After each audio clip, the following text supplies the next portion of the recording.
felt like I knew because we've been on Facebook together and we've been talking and networking amongst ourselves throughout the country on a number of issues. And one of the busiest people is here with us tonight with somebody with 350.org and from Minnesota, and he'll be our next speaker. He's going to talk about tar sands and the climate, and that's Andy Pearson. Andy?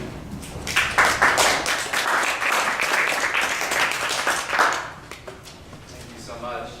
I'm kind of doing double duty because of the tech guy and the climate guy today. I wanted to also just apologize for the sound quality there. If we were huge and all super corporate, you know, we'd have a truck with our own speakers, but that's not how this tour has been. I like it that way, so thanks all for putting up with that. I hope that you still got a lot out of Melina's talk. She's got a lot of great stuff to say. So my name's Andy Pearson. I am from Minnesota, and Minnesota 350. And how many of us know what 350 is? Heard of 350? Okay, so we're a very informed about 350 crowd. I know we have some folks from 350 Kishwaukee here, which is a new group in this area, which is absolutely wonderful. Y'all can like holler or something like that. Hey. So most of us probably know what the 350 is from. 350 is the number, the amount of carbon dioxide in the atmosphere in terms of parts per million that science tells us we've got to get back down to keep a climate that's compatible with that to which life on Earth has adapted. So we're at 400 parts per million or so right now. So 350 is a movement of people. It is mostly volunteers. And we are working to build a climate movement. And the reason for that comes out of thinking about what has made change in the past. You know, when we think of the big shifts in society, oftentimes those moments are movements. We think of the civil rights movement, the women's movement, so many other big changes, big shifts have come along with social movements, so we believe that we need one on the climate, and we are working to build that. And I come at this work as a young person, like a lot of us are here today. I come at this as someone who believes that this generation, our generation, was really born with a membership in a pretty, what's becoming an exclusive club. And that membership says, hey, you get to experience winter in the way that it's always been. You get to experience a stable climate, one where you kind of know how the seasons are going to go. And pretty shortly after a lot of us here were born, the younger ones of us here, they kind of stopped handing those memberships out, you know. And young people who are being born now, they're never going to be able to experience that. I think when I realized that was for me a moment that said I've really got to put a lot of my life into this work, because I don't want to be the last of a kind in anything. You know, it's too much of a responsibility for me. I didn't sign up for that. What I want is to make it so that as a people, we can believe that those who are going to come 7 generations after are going to have the same opportunities that I have had, that so many of us in this room have had. So that's why I'm in this work. Let's do some real quick math. Some of you will have seen this. This is stolen with permission from Bill McKibben. We have 3 numbers, so we're going to do some math. It's late, so we'll keep the math simple. 2 degrees Celsius, first number, that is the number, that's the amount of warming that the world's governments have agreed on that's the most that is likely to be okay. It's not going to be perfect, but it's going to be mostly okay to keep us away from dangerous climate tipping points. All the world's governments almost never agree on anything, so that's really big. 565 gigatons, that's how much carbon we can put into the atmosphere from today going forward and keep a pretty good chance of staying within that 2 degrees Celsius threshold. So that's a big number. You know, what's a gigaton? It's 1 billion tons. That's an awful lot of carbon.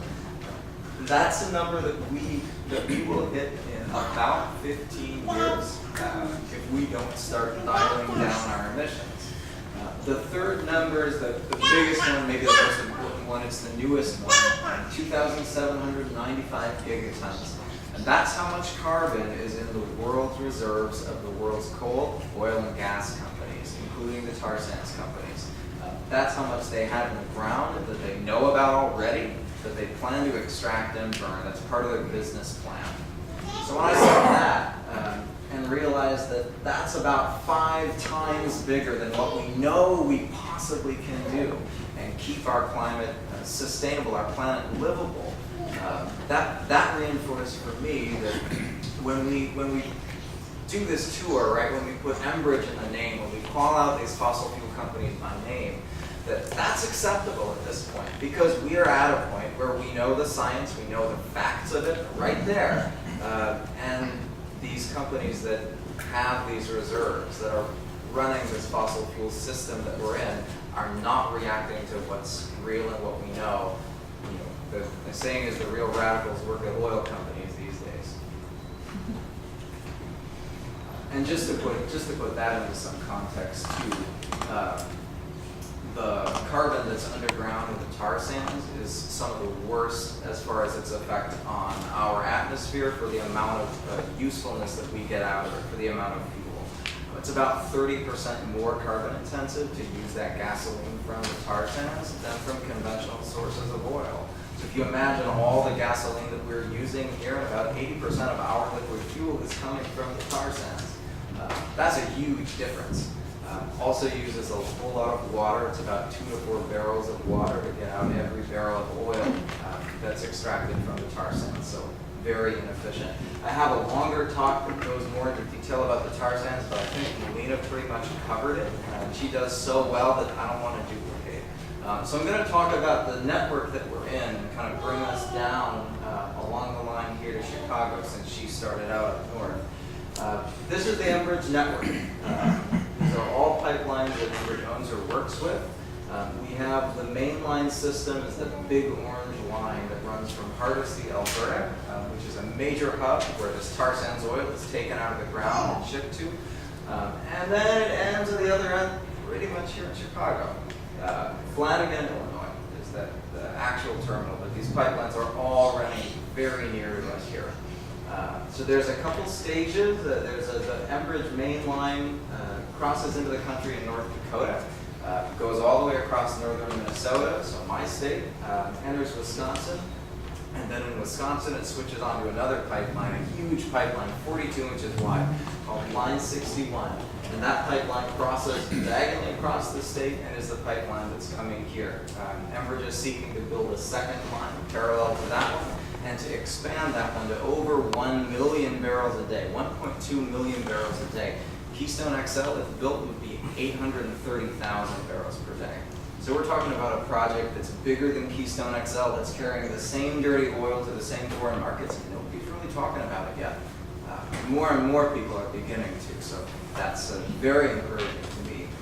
The other half of the line, the network up to Superior, is a lot of different pipelines. One of those is called the Alberta Clipper, and that one you'll be hearing more about tonight, but I want to hit on it really quickly right now. We're all kind of familiar with the scenario around Keystone XL. This is something that Obama has been sitting on a decision for a long time. Of course, we're all hoping that he rejects that pipeline, but it's ultimately in his hands. The other project that's parallel to that, in terms of it being Obama's decision at the end of the day, is the Alberta Clipper expansion, because it's another trans-border tar sands pipeline that requires a presidential permit.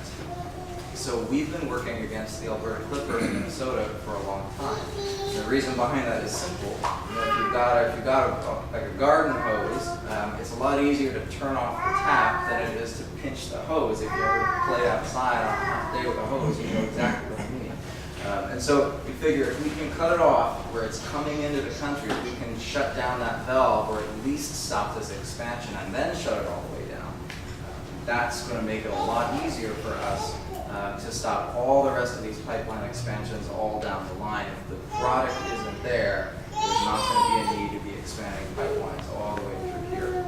So the Alberta Clipper right now is on its way to Obama's desk. It is in a review process. It's just beginning that. And we need to make certain that that process does not go through. So we're building a lot of local pressure. And there's a big rally coming up in Minnesota, which you'll hear about later on. But that's what we're looking like regionally.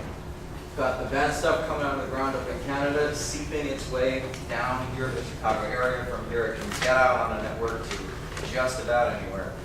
And we know that we need to be keeping it in the ground and stopping those pipelines that are taking it from place to place. So with that, I'll let us get on to the next speaker. Do you have a question? The Alberta Clipper hasn't been built yet? The Alberta Clipper has been built. The Alberta Clipper was built in that little window of time just before people started looking at tar sands pipelines as they went in. So it was completed in 2009 with very little public attention. The Alberta Clipper is the same size as Keystone XL. That's a 36-inch tar sands pipeline, carries essentially the same amount of the same product. And so oil now, and it's very long. It's carrying oil now, so I'll be clear about that. It's carrying oil now, but it's not carrying as much oil as it was built for. It was built for as much oil as Keystone. They only permitted 400,000 barrels a day, so fairly small. They said, well, we'll come back to you later if we want to increase the volume on these pumps and kind of turn it up to full speed, build a few new pumping stations. They decided they want to do that, and so that's what they're doing.